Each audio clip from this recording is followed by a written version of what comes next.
Welcome back. Medaram Sammakka Saralamma Jatara ఘనంగా జరుగుతుంది. అమ్మవారికి మొక్కులు చెల్లించడానికి గంటల తరబడి వేచి ఉన్న పోలీసులు అనుమతి ఇవ్వడం లేదని భక్తులు ఆగ్రహం వ్యక్తం చేశారు. సుదూర ప్రాంతాల నుంచి వచ్చిన దర్శనం కోసం పడిగాపులుగా పడాల్సి వస్తోందన్నారు. గద్దెల మీద 1000 మంది భక్తులు లేకున్నా తమను ఎందుకు ముందుకు పోనివ్వడం లేదంటూ ప్రశ్నించారు. తక్షణమే మంత్రి సీతక్క భక్తులు ఎదుర్కొంటున్న సమస్యను పరిష్కరించాలంటూ డిమాండ్ చేస్తున్న భక్తులతో మా ప్రతినిధి Narender face to face. Saralamma ఆగమనంతో మేడారం జాతర ప్రారంభం కానుంది. గద్దెల మీద చూస్తే మొత్తంగా పోలీసులే అవపడుతున్నారు. గద్దెల మీద భక్తుల సంఖ్య చాలా తక్కువగా ఉంది చూస్తున్నాం. కానీ ఇక్కడ మాత్రం భక్తులు తమ మొక్కులు చెల్లించుకునేందుకు వచ్చిన వారు మాత్రం ఎట్లా వెళ్ళాలి, ఎట్టుపోవాలి, ఏంది అర్థం కాని పరిస్థితి లోపల ఇక్కడ ఆందోళన చేస్తున్న పరిస్థితి. అరుపులు కేకలు పెట్టినా కూడా పోలీసులు పట్టించుకోవట్లేరు. మరి గద్దెల మీద ఉన్నది మొత్తం వారే. మరి మా పరిస్థితి ఏంది? మేము సుదూర ప్రాంతాలకు వెళ్ళి వచ్చినాము, మమ్మల్ని లోపలికి పోనీయకుండా మరి పోలీసులు అడ్డుకోవడం, పోలీసులే గద్దెల మీద ఉండడం ఏంటి అని చెప్పేసి వీరు నిరసన వ్యక్తం చేస్తున్నారు. ఏంటండి మీ ఆవేదన ఏంటి? ఏమండి, దూరం నుంచి సమ్మక్క సారక్క మీద భక్తితో భక్తులు అనేక దూర ప్రాంతాల నుంచి సుదూర ప్రాంతాల నుంచి ఇక్కడికి చేరుకుంటారు. ఇలాంటి భక్తులని గేట్లు వేసి లోపలికి వెళ్లకుండా ఓన్లీ విఐపీలకే లోపలికనే ఎక్కడైనా సార్ ఎక్కడికి వెళ్తారు?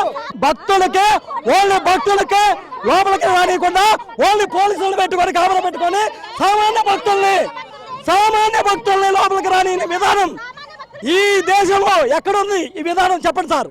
ఓన్లీ ఇక్కడ మేడారంలో ఫస్ట్ టైం, గతంలో ఎప్పుడూ లేని విధంగా ఫస్ట్ టైం ఈ విధంగా పరిపాలన.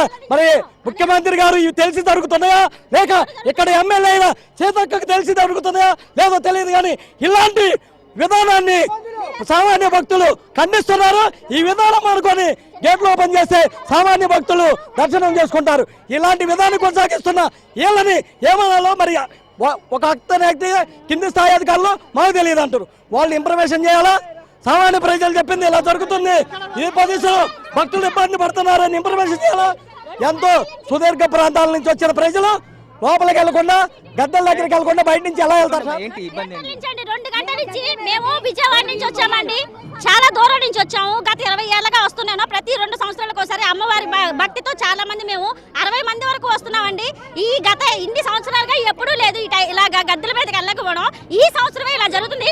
కనీసం హ్యాండిక్యాప్డ్ పాపను కూడా చూపించినా కూడా పంపించలేదు. ఏం జరుగుతుందండి? గవర్నమెంట్ ఏం చేస్తుంది?